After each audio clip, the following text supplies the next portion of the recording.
Welcome to Where's My Sports At? On today's podcast, I'm joined by one of the poster girls of women's gridiron and flag football in Australia, Casey Cubis. Casey, welcome. It's so nice to have you back on the podcast. How have you been? Yeah, good. Thanks, Craig. Happy to be here and obviously chat all things football. It's one of my favourite things to talk about, so really looking forward to it. I'm glad to hear. It's one of my favourite sports as well. So I'm really keen to learn more about your journey and find out about who you are. So for the benefit of our viewers and listeners, can you give us a brief introduction about who is Casey? Yep, sure. So my name's Casey. I'm a quarterback. I play American football, both contact and the flag version as well. I've been playing for about 10, 11 years now. Um, have represented my state, my country, and have also gone over to the US to play a season as well. Excellent. So you said you've played for your state and your country, but you also play locally as well too, don't you, for other teams other than state or country? Yeah, absolutely. So the last club team that I played for was the Northern Sydney Rebels down in the Gridiron New South Wales competition. Cool. So you called it American football and I called it gridiron. What's it really, is it called both, either or? I think either or. I guess it just depends on the audience that you're kind of talking to. Yeah, some people say gridiron because that's sort of the field that we play on, and that I guess that's probably what most people certainly in Australia would identify it as. Yeah. So I know you played in the States. What do they call it in the States then? I think it's just football over there for Yeah, them. true, true. Yeah. Football's the name everywhere around the world for all the different sports, isn't it? Yeah. Awesome. So when we've chatted previously, you've said that you come from a rugby league family being in Queensland, but you didn't play rugby league growing up. No, I didn't. Much to my family's disgust, I started playing AFL in a sort of rugby league dominant state. But yeah, kind of just felt like that sort of identified with my body type. I'm 6'1". All of that sort of stuff. So yeah, really fell in love with that game. Sort of started playing that around when the Brisbane Lions, had their dynasty 2001, 2, 3, when they were doing really well. So yeah, just fell in love with it and played for many, many years. So did you start that quite young, did you? Yeah, I think I was about 15 when I started that, and probably played up until I was about probably late 20s, I think. Yeah. Wow. So you started playing AFL when you were 15, and you said because of your body type, so you must have been quite tall, quite young. Yeah, yep. I think I've just about been 6'1" since I was probably about about 12 probably. Just always, my dad's 6'4" and my dad's 6'1" as well. So yeah, I just kind of didn't have any choice really, but I was going to be a tall girl, and yeah, definitely felt that sort of identified that game, identified with my body type and all of that. So you probably didn't think it was a blessing at the time, but you know, Growing up, as a female, I hated being tall. I hated, sort of standing out and, yeah, just being taller than everyone. But I wouldn't change it for the world now. I absolutely love it. Yeah.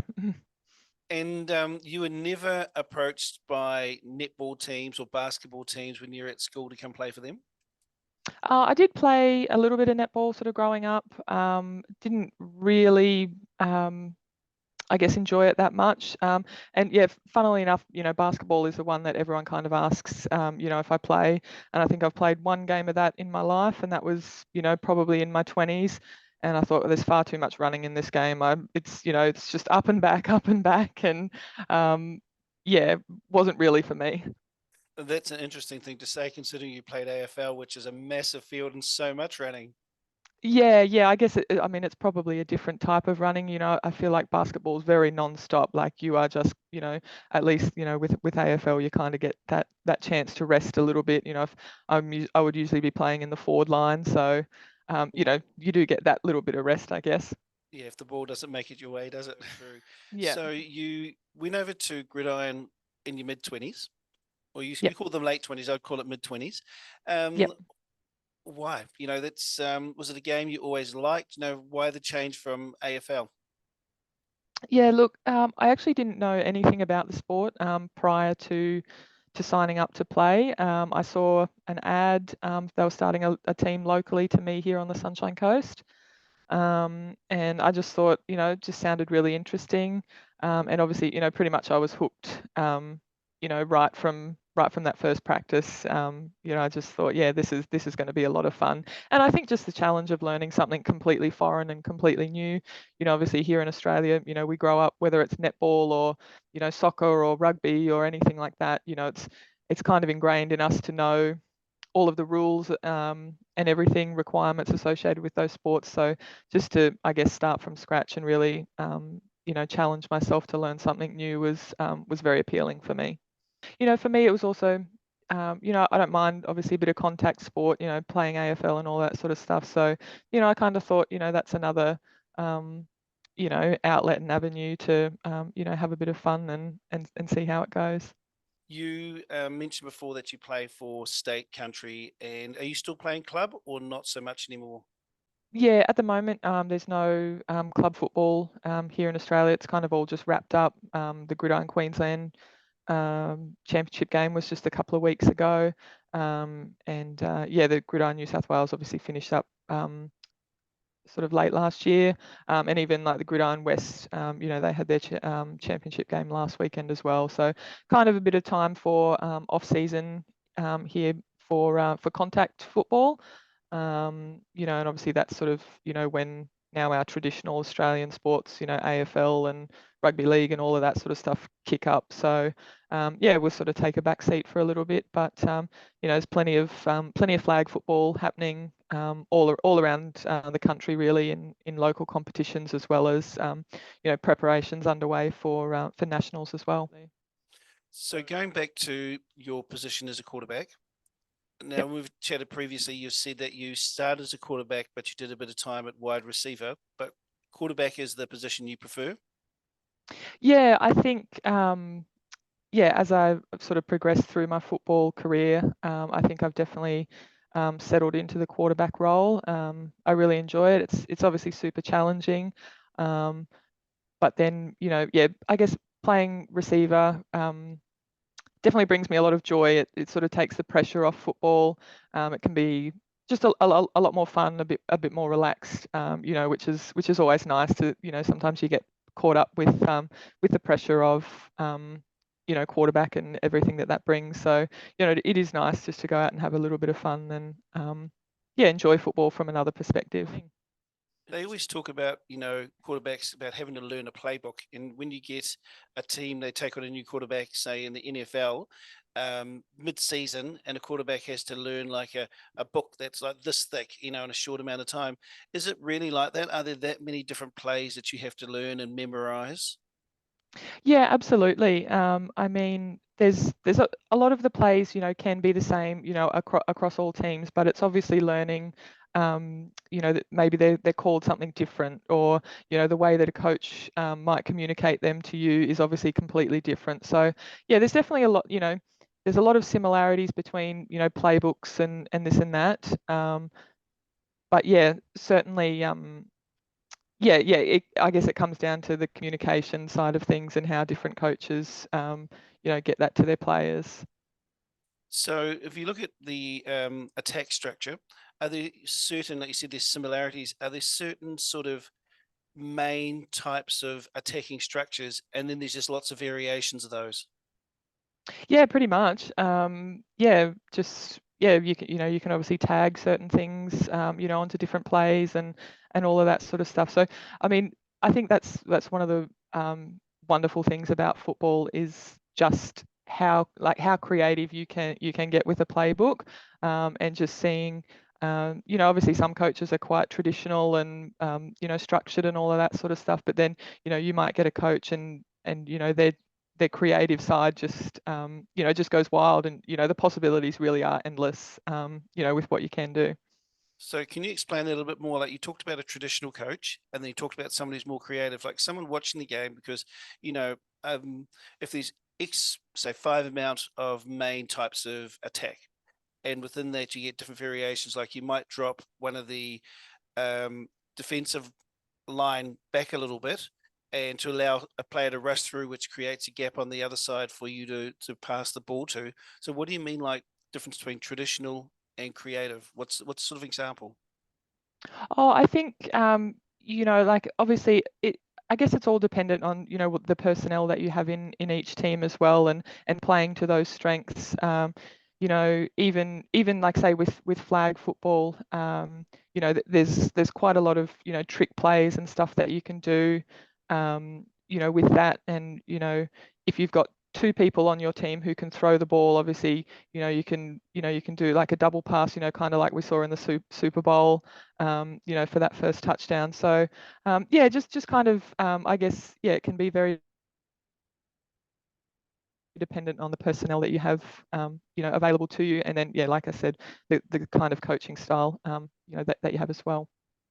Do you have, as a quarterback, do you have much input into the planning of the game, or is it all just planned out for you by the coach? Uh, from my experience, it's usually the coach that will, obviously that they will certainly ask for input, but for me, as a quarterback, I just like to focus on what's in front of me, and I'm more than happy just to have someone in my ear just telling me what I need to do, what's going to be next. Yeah, there's some quarterbacks that kind of want to take that on themselves, and they really want that input. But for me personally, like I feel like I have enough stresses and pressures. Just trying to make sure that we get yards on every play. So for me, I'm happy to take a back seat with that and just let the coach do their thing. But so I think certainly it's also important if I do see something that obviously communicate that with the coach in case they've missed that. But yeah, for me, I just want to play football. So here in either club or state, or even for Australia, like you talked about having someone in your ear. So do you actually have the communications inside your helmet where they can talk to you? Or are you talking about you run off the field and someone tells you? I had that over in the WNFC. Yeah, yeah. So in the WNFC, we had an earpiece in a helmet, but here in Australia, it's usually just a message from the coach. They'll either yell out a play, like a number, a name, or otherwise, just going to the sideline, getting that play, and then communicating that back to the huddle. So as a quarterback, what would you say is your superpower? For me, definitely probably long passing game is my strength. Um, Running the ball, probably not so much. I'm not exactly known for my speed or agility. So hoping, I like to leave that for, the running backs. They can work their magic and do that. But yeah, for me, probably my passing game is my strength for sure. I think that was probably one of my favorite things about going over to the US, and having access to, quarterback specific coaching, which has, it's kind of few and far between here in Australia. Unfortunately, they just don't grow on trees, quarterback coaches. So I think that was, yeah, definitely, one of the highlights of that trip over to the US was just having specific coaching for me, and obviously, I think we always need to be learning and refining. We're never perfect. So just trying to take on board as much as I possibly can, from as many different people and try and figure out, I guess, what works for me, and, how I'm going to get the best results. So the people who coach over here, are they generally expat Americans who have moved to Australia, or are they Australians who have gone to America and learned, or what is it like? Yeah, there's definitely a mix. There's some, coaches that are not Australian. But yeah, a lot of them are just, they obviously have a real interest in the game. Whether they've been to the States or somewhere else to learn about it. I think they just really enjoy the game. And, I've had some absolutely wonderful coaches, here in Australia that, really know their stuff as well. So, it's not obviously an exclusive, sort of sport that, you're just going to get, coaching from, those people who, it's native to. Um, but yeah, very lucky to have some wonderful coaches here in Australia. But yeah, like I said, specific to my position, is yeah, very rare here in Australia. Not to malign any of the players you might play with here as opposed to in America, because it is their game, it's American football. Do you find the skill level of the women playing the WNFC as opposed to Gridiron Australia to be different? Yeah, definitely. I think probably the knowledge of the game is one thing. Obviously they've just grown up with it, so it's kind of hard to compete um, with that. Um, but yeah, certainly, obviously there's some super talented athletes here in Australia, and that have gone on to compete, in the WNFC, very well. So, yeah, certainly. But I guess, over in the States, there's just that sheer volume of numbers. Like, again, you can't really compete with, how many athletes you have, to choose from, and all of that sort of stuff. I guess it comes back down to resourcing as well too. Obviously there's a lot of investment, over in the States in football and all of that sort of stuff, and they've got access to, you know, the coaching and all of that sort of stuff. Whereas obviously we don't quite have that level here. So, um, we're obviously doing a wonderful job here in Australia, but without access to, certain resources and all of that sort of stuff, it does make it harder to compete. Hopefully with some more funding and resources, and access to a few more things, hopefully we can really elevate football here in Australia, with both contact and flag. We're talking now about your time in the WNFC. So you played for the Denver Bandits. So how many teams are there in the WNFC? I'm actually not 100% sure. But they're all split up into conferences. So you'll play. Unfortunately, it's quite a short season. It's usually only about 6 games, and then obviously there'll be playoffs, after that. So I think there might be like 18 to 20 teams. I'm not 100% sure on that, but obviously located, all over the country. So. How great was that experience, getting the opportunity to go there and play for an American team when you love the game? That must have been the apex for you. Yeah, look, I feel very blessed that I was able to do it. Obviously, takes a lot of different factors to be able to do it. Obviously, for us, it's a big financial cost. It's all self-funded. Obviously taking, leave from work here in Australia, all of that sort of stuff. But yeah, for me, it was just obviously the opportunity. It was a once in a lifetime experience.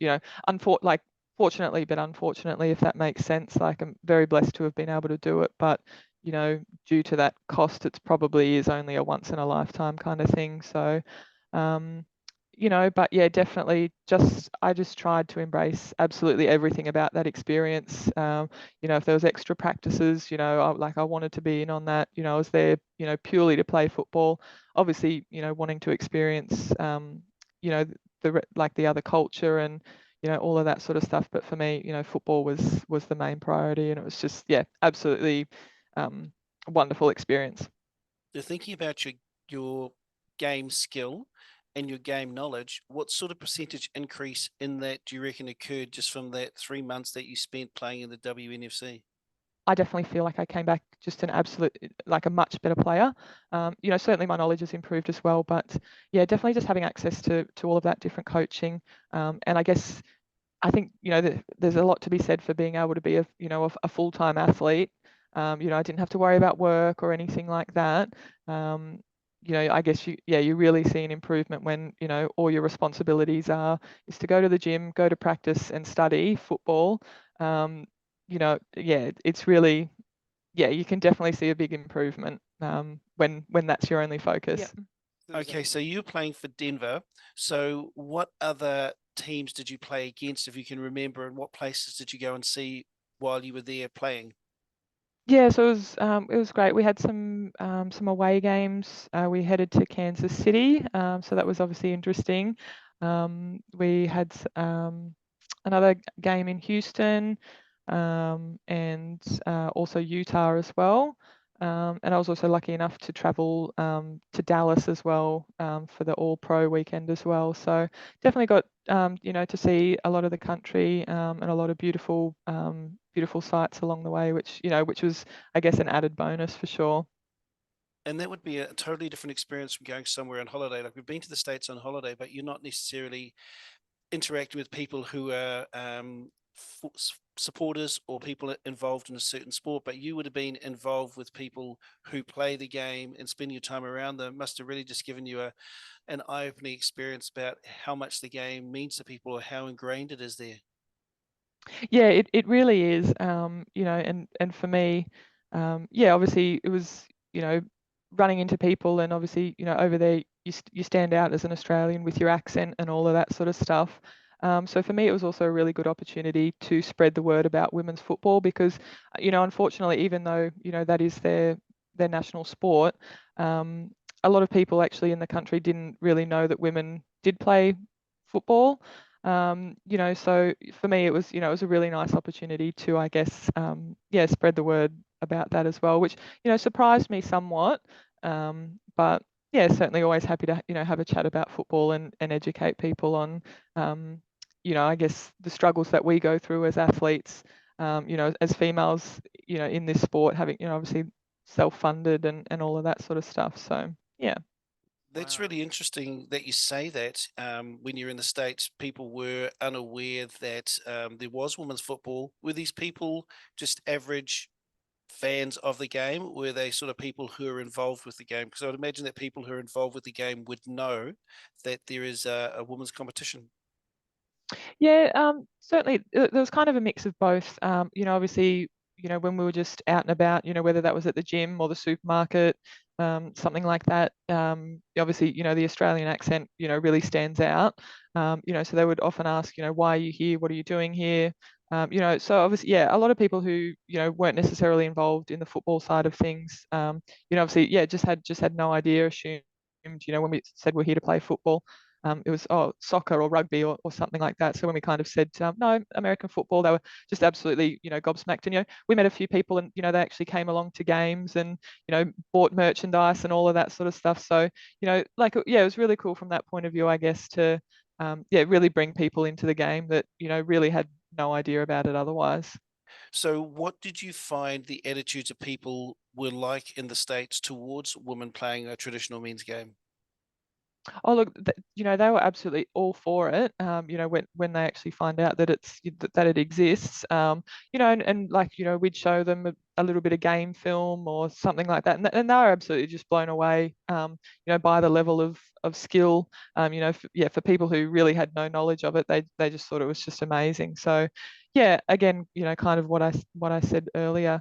I love talking about football. So, if you're going to give me a platform to do it, well, you better buckle in because I'm I'll yeah, could chat all day, which is good. So, No, like here in Australia, we have women's competitions of traditional men's sports, AFL and rugby league, and they're doing really well. And I think to watch some of those games, they're amazing.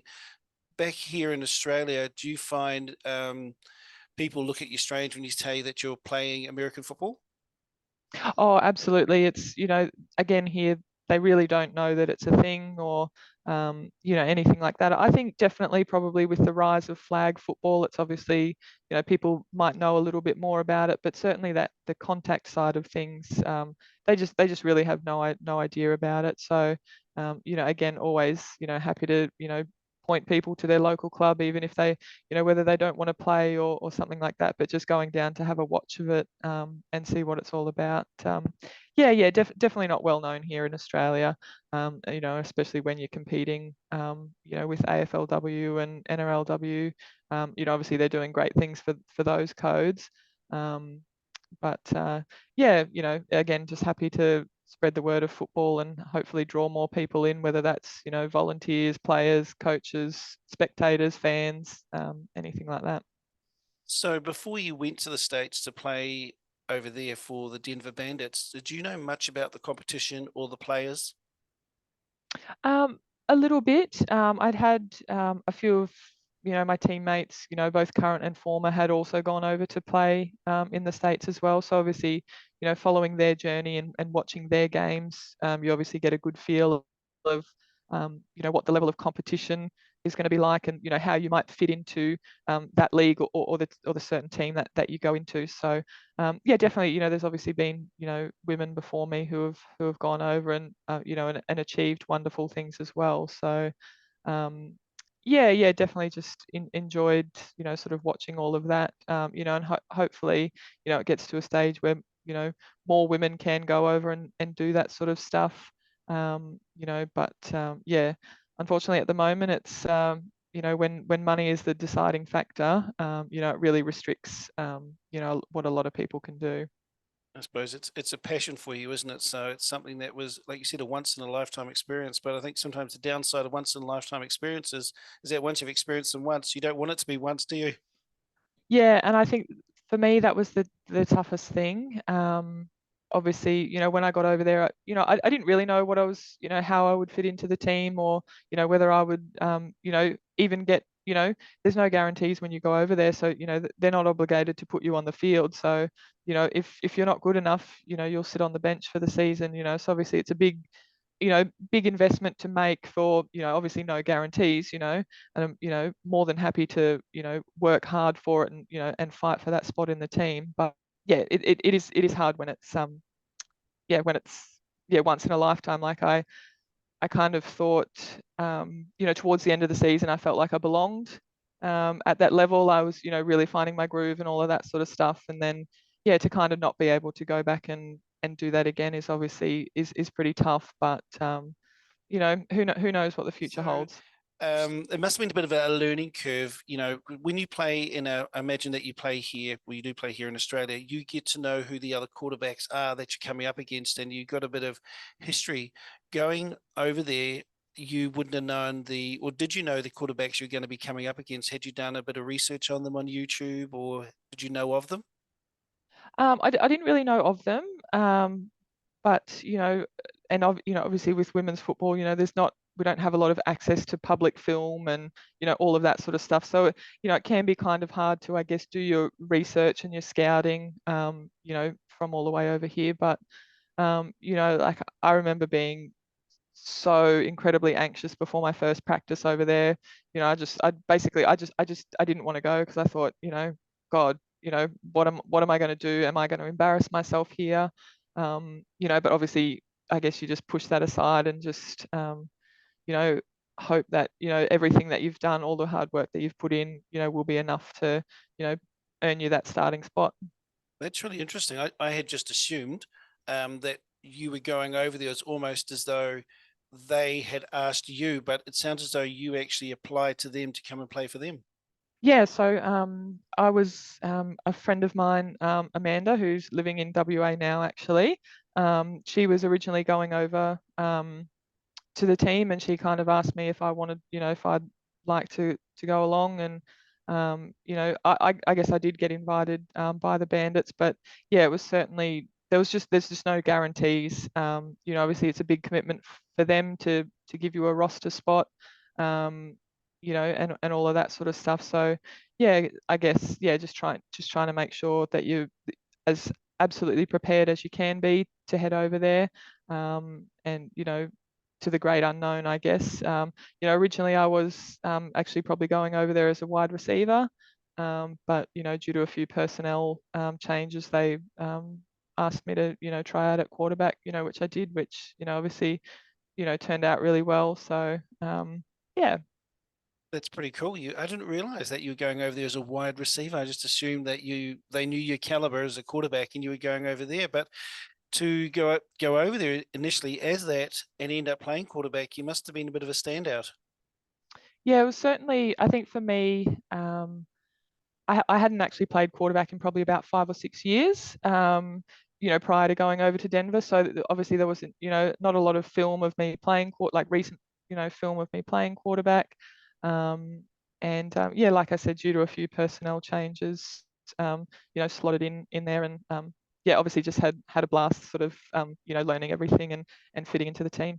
Wow, 5 or 6 years not playing in that position. How was your arm? Yeah, I mean, it probably appreciated the break, to be honest. Mm. You know, like I've said, you know, over the last 12 months, I've, thrown more footballs, you know, in that 12 months than I have, you know, basically in the last 10, 11 years, you know, because the football has just been back to back to back.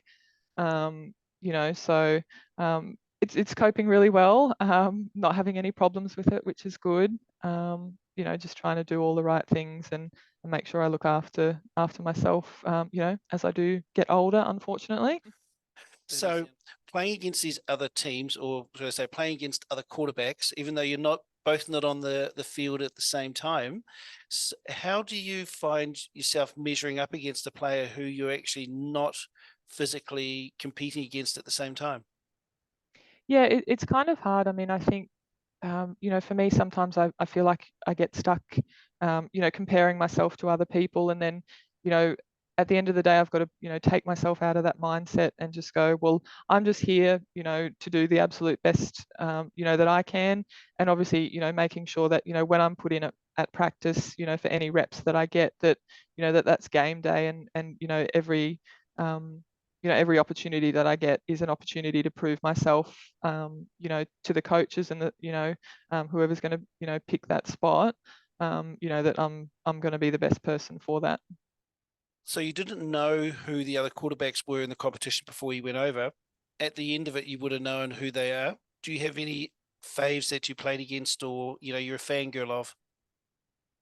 Obviously, you know, we played a couple of games. We had a regular season game and then a postseason game against Texas Elite Spartans, which, you know, they are just the premier women's team, you know, basically in the world. You know, they're just phenomenal athletes. You know, and their quarterback, Brittany Bushman, you know, is an absolute, you know, icon of women's football. You know, it's a shame, I guess, that her name probably isn't more familiar with a lot of people. You know, like a Tom Brady is, or, you know, something like that. But yeah, I guess just watching her, you know, do her thing, you know, was, you know, obviously, yeah, pretty amazing. You know, she's a US national team representative and all of that sort of stuff. And yeah, it's just phenomenal watching all of that. So did you make some really good friendships while you're there that are still you keep in touch with now? Yeah, absolutely. Yeah, some of the best friends that I've made, you know, live over there. And, you know, even, you know, the girls that I went from Australia, there was a few of us that went over to Denver. You know, I just, you know, I didn't really know them before that experience. And obviously, you know, yeah, the friendships that I gained out of that as well was just, yeah, life changing. It was worth the money. Yeah, absolutely. Some things you just can't put a price on. This is so true. This is so true. Now I want to move us on to talking about flag football. So how does that competition work here in Australia? Because I see on social media we have in WA we have a competition, Yeah. and over probably in the other states you have that as well. Are they just statewide competitions with teams within the state based on the teams who play gridiron anyway? It's very separate to contact football. Basically, we have just flag football leagues popping up left, right, and centre all over the country. You know, so in Brisbane, there's a couple of leagues, like one on the north side, one on the south side. They're starting one up, you know, on the Sunshine Coast here. Um, you know, so yeah, all of those leagues are popping up, and that's just bringing a lot of people into the game.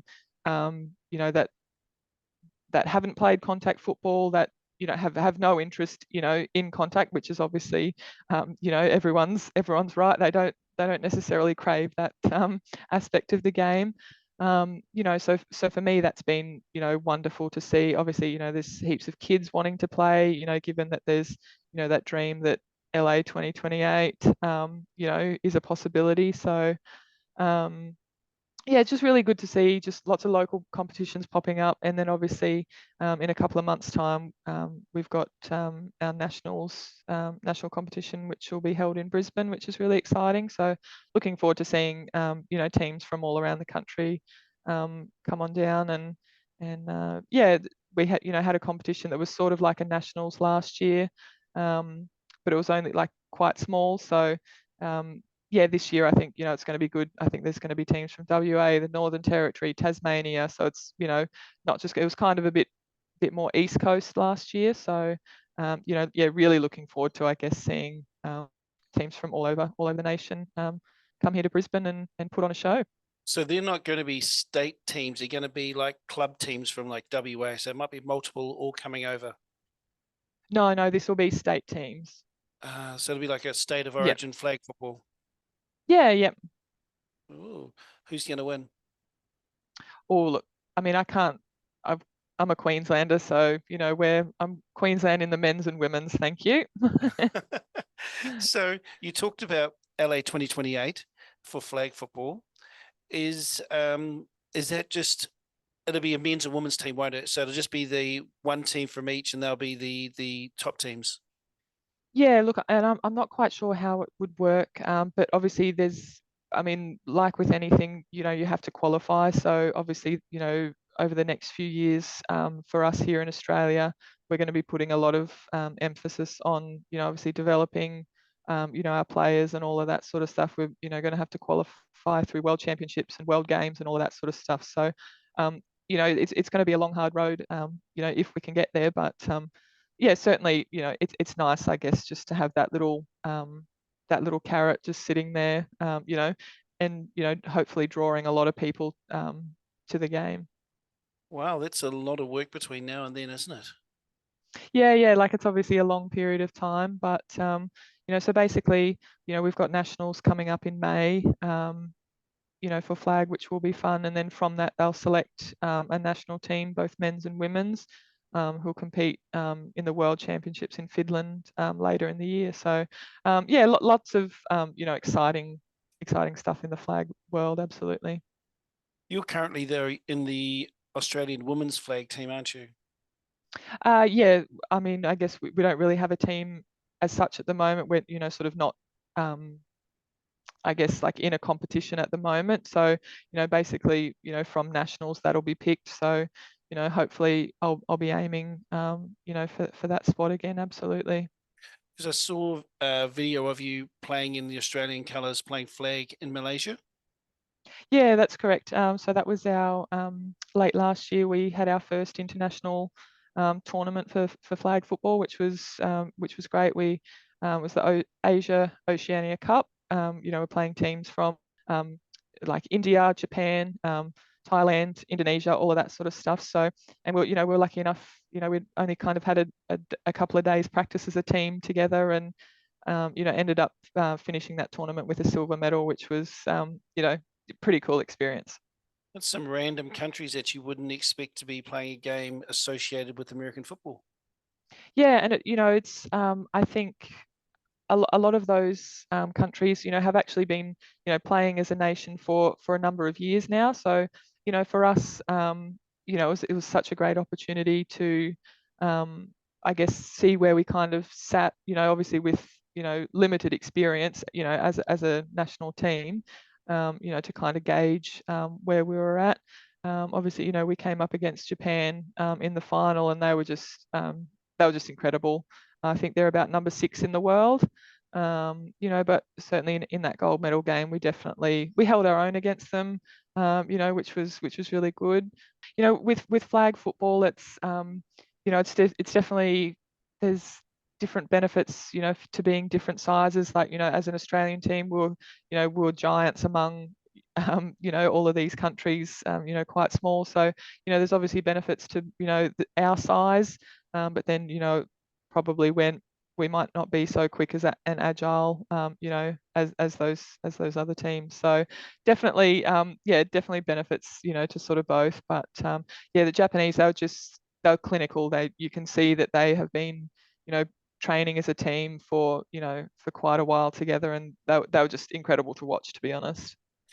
So when you have downs in flag football and you have your offence and your defence, because do they still push each other and try and block each other, or how does that work? No, so absolutely, so no contact in this game, which is nice. Obviously, there's certainly incidental contacts, in certain places, but yeah, the main aim is sort of that non-contact version, which is it can be definitely an adjustment, especially for some players, who might come from contact football. Obviously, it's sort of, drilled into your brain that, see ball, get ball kind of thing. So you've got to obviously make a lot of adjustments when it comes to that. But yeah, there's definitely, like, I mean, I'm still learning the rules, learning, every day with this game. That there's a lot of differences between contact and flag, but that's all part of the fun as well. But then you wouldn't get so much time, I imagine, in the pocket because you haven't got players who are physically stopping the other team coming through. So you'd be doing a lot more scramble. Yeah, so again, it's super interesting. So with flag football, you have basically a rusher, and they, have it can basically have a direct line, sort of to the quarterback. And as a quarterback, I have 7 seconds to get rid of the football, so I can't hold on to it, for forever and a day. I have to get rid of it. So obviously, you need to be able to kind of move, or either make a decision really quickly, or be able to move. And allow yourself just that little bit of extra time and use up all of that 7 seconds. That must be very exciting. Yeah, it is, honestly, it's such a fun game. It's super exciting. It's super quick. I've converted a lot of my friends to watching it. Who have watched me, through my contact, football journey as well. And I mean, they love watching me play any sort of football, but they're super excited about the flag. It's just, I guess, for them as spectators, a little bit maybe more engaging and exciting. So when we chatted previously, you've mentioned that the rise in flag football for women, it might be the same for men, isn't necessarily translating over into numbers in contact football. Yeah, that's correct. I mean, hopefully we might, obviously, flag is still like just kind of taking off. So, it might take a little while to see, whether there is any flow on effect from that. To be nice. But, we have, a couple of members in it, even in our Queensland team and the national team who they have absolutely no desire to play contact football. They just, flag is their sport, and they've been playing it for a number of years now. And no matter how much we try to bring them over to the dark side, they're flag focused, which is obviously, you know that's absolutely fine too. And I suppose it's a large cost playing contact because you have to buy all the gear, your own gear too, don't you?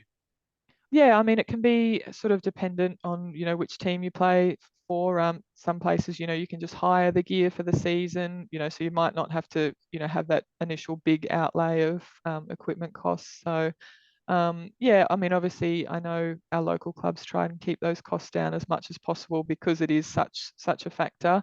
But then, yeah, for me, it's, sometimes it's nice to, make that investment and have gear that is, you've specifically, gone out and sourced for yourself that fits well, and all of that sort of stuff. Because yeah, some of the equipment that we've been given in the past is, the pads are too big, or the helmets, this, or stuff like that. Again, football gear in Australia isn't really easy to come by. So um, yeah, it can be a bit of a factor, that sort of cost and access to equipment and the right stuff as well.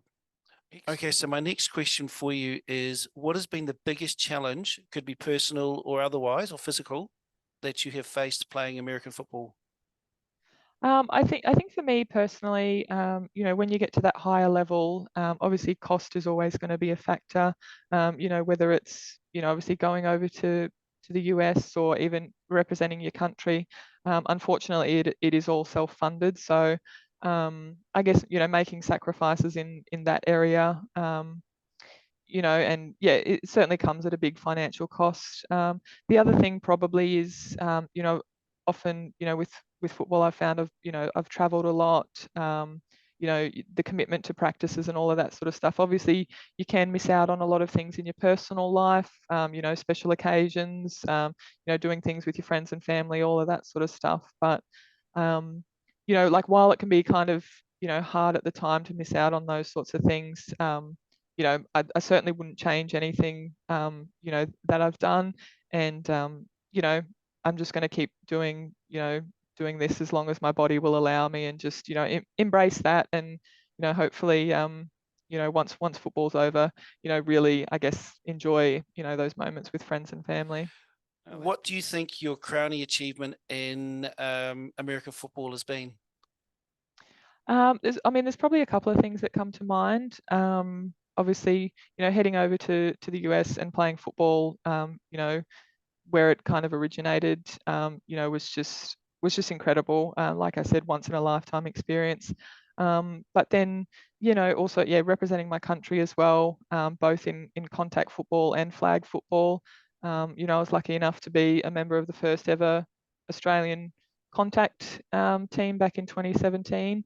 And then obviously, lucky enough to be a member of the first ever Australian women's flag football team in 2023 as well. So, pretty cool. It's been a long journey, but I guess, yeah, pretty cool to be part of, the first ever of a few things. Like obviously, hopefully paving the way for future, women and athletes in the sport. But yeah, always very special to be, part of the first ever of something. Yeah, definitely. And as you say, paving the way for other women, giving them that platform so that they can then give the sport a go as well. Yeah, absolutely. And hopefully, it might not be in my playing career, but hopefully, representing your country, doesn't come at a financial cost to you. It's funded, somehow. So, fingers crossed for that in the future. You're a bit of a trailblazer, and in the future, there might be little girls out there wearing your name on their backs because they want to be like you. Well, look, there's a few grown women, my friends, they've all got my my jersey, my name, on the back of their shirts and stuff, which is always nice to see. But yeah, certainly, I guess, to have that impact on people who you might not, who aren't really necessarily obligated to, follow your journey, to really have that impact on young kids. Even, yeah, I've got some friends who, they're showing footage to their kids, and that they just think it's, that it's really cool, and it doesn't matter that I'm a female. It just, they just think it's cool that it's football. So for me, I think that's really cool as well. Just that, sometimes gender doesn't need to come into it, that you just, you can be good at what you do, and it's not because you're a man or a woman. It's just, you're just kind of good at what you do. So yeah. I agree. I think in my mind, if you love sports regardless of who's playing it. Yeah, absolutely. Awesome. Well, I want to thank you for your time today, Case. It's been awesome catching up with you. I always love our conversations. They go on for ages and we're talking about sports. So no, I really appreciate you taking the time. No, that's all right. Yeah, I've really enjoyed it, and hopefully, we might get to catch up, over the coming months with nationals, and hopefully maybe some world championships action as well. Definitely. I'd love to keep in touch and touch base with you to see how those things are going.